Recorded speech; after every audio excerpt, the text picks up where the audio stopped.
helping Filipinos to come over to United Arab Emirates using agency hired process from Manila to United Arab Emirates. So dalawang client natin ang susunduin ngayon at tatanungin natin kung paano ba nila nakita yung trabaho dito sa UAE. Napaka-smooth ng proseso nila at na-offload na sila dati sa Pilipinas. Isang successful story na naman ito ng mga kabayan natin na mag-work dito sa United Arab Emirates. So let's go! Finally! Hello! Si Justin at Miss Emery! Welcome po sa Dubai! Oh! So finally guys! They are here in Dubai! Mashallah! Guys, finally, Miss Justin and Imery are in Dubai. Welcome po sa Dubai! So, masayang-masaya sila kasi nga, unang-una, may trabaho na sila dito. Yes. At pangalawa, mga na-offload na sila before, pero nandito na sila sa Dubai. So, ano po yung nangyari na-offload kayo? Kayo muna, Miss Justin. Ano nangyari? Malakas yung loob nag-tourist. Nag-tourist. So guys, kinukwento sa akin kanina ng kanilang ate. Kasi yung atin nila yung nag-refer sa work. Kaya nyo nakita yung trabaho po, no? Okay. So ngayon, ang nangyari pala sa kanila is, nagta-travel na po kayo? Yes po. Saan bansa na po? Singapore at Thailand. Tapos, dumiretso kayo from Philippines to United Arab Emirates. Matapang. Bakit kayo na-offload? Bakit tingin nyo na kayo na-offload? Voluntary. Kasi Ay, nag-voluntary! Oh my God! Ano po ba yun? Ako yung na-offload, tapos nag-voluntary. Okay. Takot siya takot ako mag-isa. isa. Takot ako mag-isa. So guys, dahil magkasama sila magta-travel going dito sa United Arab Emirates, na-offload ka. Ako. At sumama siya. Yes. Something is fishy. Ay! Totoo po ba? Parang tuyo ata yun. So magjowa po kayo? Yes po. Wow! Dahil na-offload na kayo before, ano yung pakiramdam na na-offload? Wala, nadismaya. Malaki kasi yung gastos nila. Malaking gastos pa nila talaga. Siyempre, pag ano ka talaga, magtutourist ka, pupunta ka dito, may ticket, no? May visa, pagkatapos, ma-offload. Kailan beses kayo na-offload? June 22. So isang beses lang po? Isang.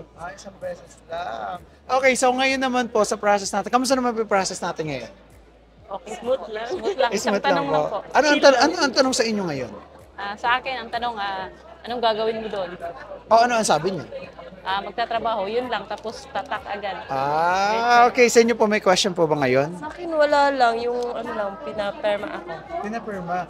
Pero guys, pag na-offload ka na before, so syempre may second immigration. Opo. So sa second immigration, kinabahan po ba kayo ngayon? Hindi na. Bakit po kayo hindi kinabahan? Legal eh. Totoo naman kasi sabi nga pag na-offload ka na, ang sure na lang na walang offload is yung tourist with affidavit of support. Saka ngayon is working visa with OEC. yes, OEC. Yun talaga yung hiningi. Saan yung OEC? Ito, wala nang tanong. Totoo naman. Kasi pag may OEC ka na, ibig sabihin, legal way na tayo. Okay. At guys, so talaga may mga trabaho na sila dito sa United Arab Emirates. Ano yung magiging work nyo dito? Cashier po. Kayo? Cashier din po. Oh, mashallah. At paano nyo nakita yung work? Dati employer ko po si Sir. Ay, dati nyo employer si Sir. Okay. Nag-tourist kasi ako dati, pumunta dito, tapos nakapagtrabaho. Bakit po kayo umuwi ng Pinas? Long story. So, nag-jowa? Natural. Ay, kakasal sana kayo? Oh my God! So, dapat ikakasal siya, kaya siya umuwi ng Pilipinas, nag-for good, at ngayon, bumalik dito, pero hindi nakabalik dahil nga, ex-OFW. So, pag ex-OFW na kayo, guys, magtutourist kayo, it's a big no. Katulad nila. So, sila... Wag na lang. Wag na lang. Totoo naman. Kasi masasayang lang talaga yung pera nyo. Pero this time, paano nyo kami nakita muna? Sa TikTok. Sa TikTok, sino po yung nag-recommend? Si ate. Si ate. Oh my God. Siya naghanap. Siya na po naghanap. So, napaka-powerful talaga ng social media kasi talagang sa TikTok lang kami nakita, sa YouTube, at ngayon, sila na yung mapapanood. Congratulations po! Dati, nung papunta kayo dito, madami din po kayong dalang gamit. Wala, tourist yun eh. Totoo naman, pag tourist ka, Ito yung- iba ginagawa, konti ang mga gamit. Pero tayo dito sa Aba, talagang ginagawa natin best natin para makapunta o na legal way yung mga tao dito. So ano yung prosesong ginawa nyo muna? Nag-medical po kayo? Nag-medical po kami. Yun lang po. Kayo din po? Yes po. Wala naman po naging problema sa medical? Wala. Wow, Yun lang yung kinagandahan sa inyo kasi magpapa-medical kayo bago nyo po ipaprocess. Para malaman agad kung may palya or wala. Kasi guys, ang ginagawa namin, tinitingnan muna namin yung medical bago kami mag-start ng process. Kasi nga, ang pwede mangyari, pag na-process na yung visa, hindi kayo medical, pagkatapos, biglang unfit pala kayo, so masasayang yung visa nyo, hindi na natin ipaprocess kasi kahit dalhin kayo dito, ang mangyayari is, pwede kayong i-deport ulit kasi nga yung medical nyo, unfit kayo, lalo na yung may mga scar sa lungs, tapos yung may mga HEPA, HIV, that makes you unfit. Ganun po yung nangyayari. Okay. So sige, kamustahin naman natin si Ate. Si Ate ano po? Ay, Marie po. Si Ate Ay Marie. Dito lang po kayo sa si Ate Ay Marie. Oh, napagod po yata kayo sa bahay. Kamusta po ang biyahe? First time ko kasing 9 hours ng biyahe. So kayo ang first time na nag-travel siya, ex-OFW na, so lagi siya nagta-travel. Kayo first time niyo po? Hindi. Ika-third time ko na po. Ano rin yun? Nag-Singapore na rin kayo, pero first time in 9 hours na mahaba po talaga. Okay. So, marirecommend niyo po ba ang company na Aba? 100% po. Yeah. Legit po ba? Of course. Yeah. Okay, so thank you so much po. And welcome to Dubai!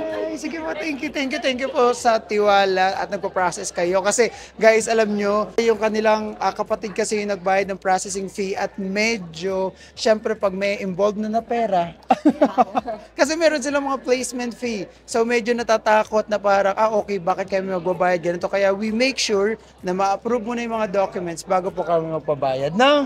So, okay po. Thank you so much, Sean. Welcome ulit sa Dubai! Sige po, thank you. Eto, nandito kami sa airport at meron daw silang mga dalang dried fish galing sa Pilipinas. Kasi itong mga client natin is mga galing Davao. Di ba? So, ayan na sila. Oh my God, tutulungan pa namin kayo. Kaya lang. Kaya po, kaya. Talaga may mga tuyo tayo na galing talaga fresh from the Philippines. Yay! Pinahirapan pa natin si ate. Oh my God, madami daw silang mga dala. Kaya, pag sure ka na talaga na hindi ka ma-offload, dali mo na lahat ng gusto mong dalhin. Ang mga ulam. So, eto tayo ngayon at ako mas excited pa yata ako kay ate dito sa pagkuha ng kanyang mga gamit. So, let's go! Naamoy ko na. Naamoy ko. Oh my God! Ang balot nito. So mag-unbox po tayo ng mga dala nila galing Pilipinas.